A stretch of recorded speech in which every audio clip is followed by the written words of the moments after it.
From madman to padman.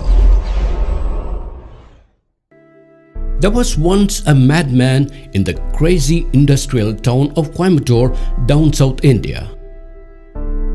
This school dropout, who worked in a mechanical workshop, had a freaky idea one day. He wanted to make the world's cheapest women's sanitary napkin.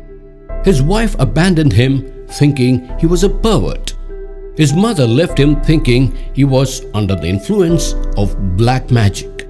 His neighbors ditched him thinking he was mentally ill.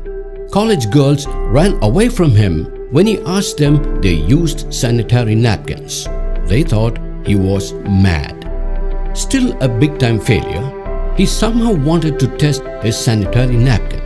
The madman became the first in the world to wear a sanitary pad, tied a football bladder full of goat's blood to his waist and attached a pipe to it.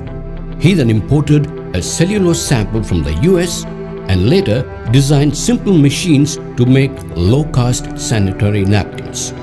The madman became the PadMan, and he is Arunachalam Muruganantham, the innovator and social entrepreneur. His workshop, Jayashri Industries, was born.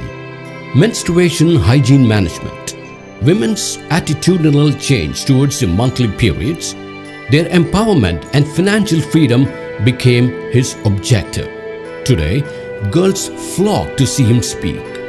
Women work in numbers in many of his company units. PadMan has become a poster boy of women's freedom.